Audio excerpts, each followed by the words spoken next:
How's it going, beeps and boops? Welcome to another wonderful episode of Bot Talk. A very special Friday episode right before the weekend, am I right? All right, I'm your host, David Borman. Let's jump first off into those Bitcoin charts. Looking at Bitcoin here on the daily, as we usually do. Basically, there's a few things I want to say. One, so back, if you were following me back at Chepacap, I used to be talking about this descending channel that I eventually decided was more of a wedge back before we crashed down out of it. But now it looks like we're back in that descending channel, doesn't it? So that's one thing I would want to touch on, is that it looks like the bottom of this is the lower end of this descending channel that's kind of carrying us on the down end into this support zone. There's also a channel within a channel. Recently, we've had kind of a downward trending channel that we just broke, but we got stopped out on that 200-day moving average.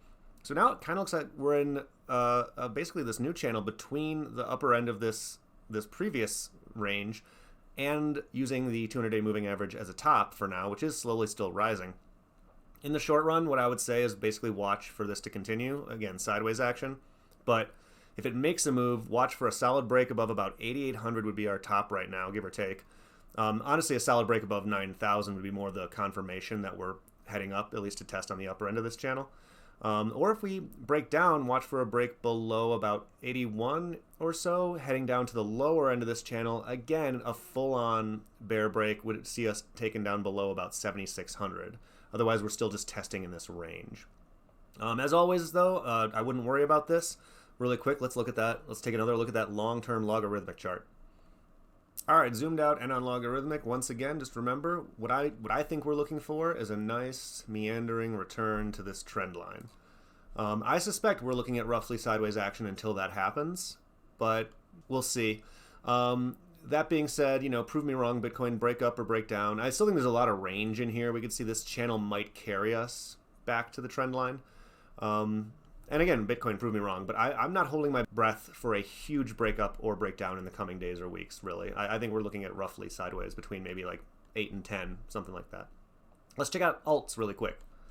Alts looking not too bad. A lot of kind of roughly paired with Bitcoin, except for a few. Chainlink looking good, about 8% growth. And Matic Network up about 25%, not too shabby. Other than that, a lot of like Bitcoin's down a little, everything else is down by a couple percent. Nothing too crazy, at least in the top alts. And sure enough, Bitcoin dominance is kind of leveled off, is kind of going sideways around 66 to 67%. So let's keep a close eye on that. Could be a beginning of a slow altcoin rally, could be just kind of a temporary hiccup. So keep an eye on alts for now.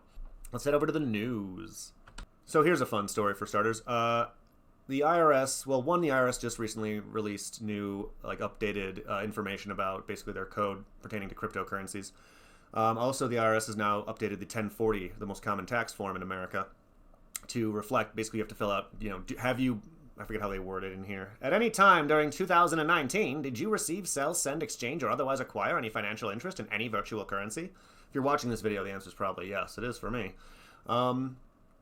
So as far as the form goes, that's just like whatever. They've updated their form. They probably should have done that a long time ago. The new regulations, I'm not going to break them all down. I know there's some people aren't entirely happy. I'm not entirely happy. The biggest problems people have with it is that the new regulations basically say if there's a fork of one of your currencies, you're responsible for paying taxes on the forked currency, but it's a little vague about, well, what if you don't claim it? I mean, do we have to really claim every fork that someone out there might do of a currency? I mean, a lot of forks don't have a lot of value to begin with. Or they might come out with some value and then crash. That's more likely. And it's just not clear. They haven't made it. They've said that you need to pay taxes on forked currencies, but not clear on literally everything. Like if some Johnny Fucko forks one of my coins and I barely even hear about it and don't. I mean, I fully agree with the logic that if you claim the fork, like back when Bitcoin Cash happened, for example, a lot of people, myself included, claimed their Bitcoin Cash. That's obviously that makes sense as a taxable event. I can appreciate that. It's more like if, again, some fork that is you maybe didn't even notice happened or something. Now again, if you're not dealing with huge amounts of money, the IRS may not even care. But anyway. The other thing is that they IRS still is looking at crypto as property, not as a currency, the way many of us want to look at it. Again, I can kind of see the logic here. It goes two ways. There's a longer discussion. I've touched on it about coins as, store of value versus currencies. I would like to see the IRS start engaging with at least some coins as currencies, but I admit it's a little hairy and maybe they're not ready. It just sucks because if you treat crypto as property, it makes using it as currency more complicated for tax purposes.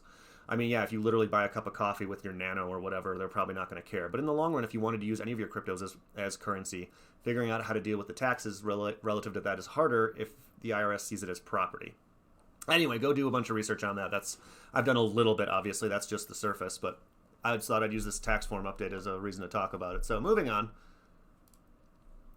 Recently, in an interview, Cardano creator Charles Hoskinson basically said that he thinks that if Bitcoin fails, crypto will either fail or really struggle.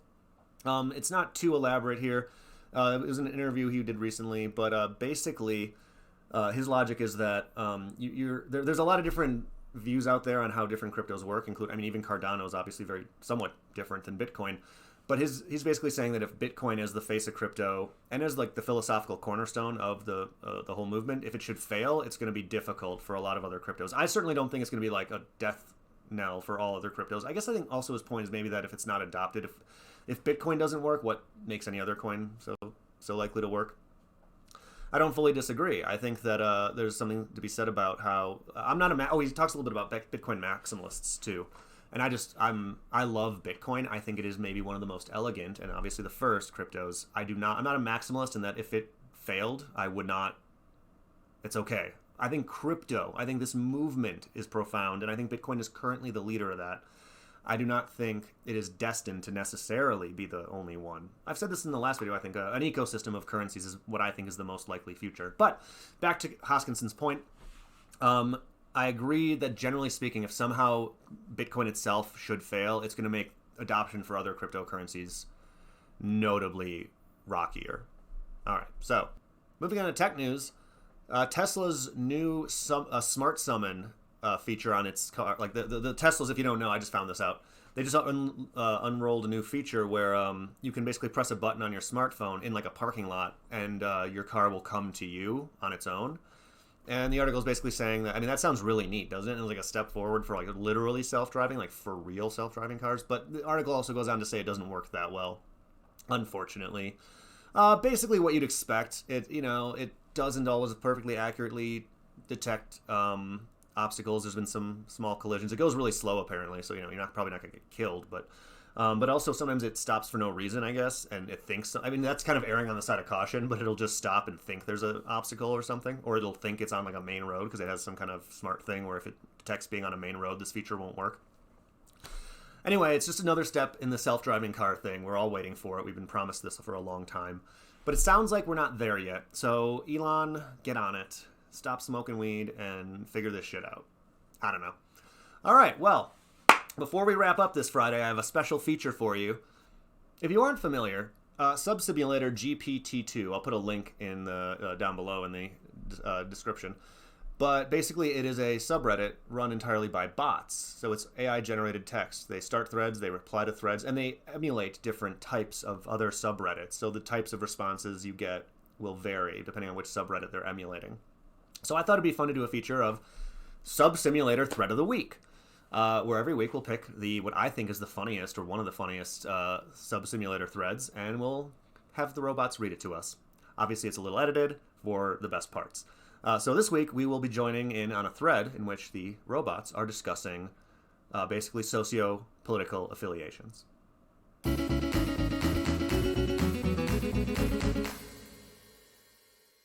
I'm a fucking anarchist. I'm a Marxist. Anarchism is when you eat the rich. I'm a communist, and I have some things to say. What do you mean? I'm a trot. I'm a libertarian. I'm an anarchist. That's why I call you a dog boy. Anarchist is a right-wing term for communist, meaning that socialism is when you abolish hierarchy and the state, and the more hierarchy you abolish, the more anarchist it is. I'm a fucking socialist. I believe in the class struggle, not the individual struggle. I'm a fucking tanky too. I'm a fucking libtard. Fucking funny thing is I'm the only one here who can't read it. You a fucking libtard. Well, that was interesting. Actually, really, can you tell much of a difference from regular human subreddit threads? So I don't know. Well, that ought to do it for me this week. I'll be back next week, probably Monday.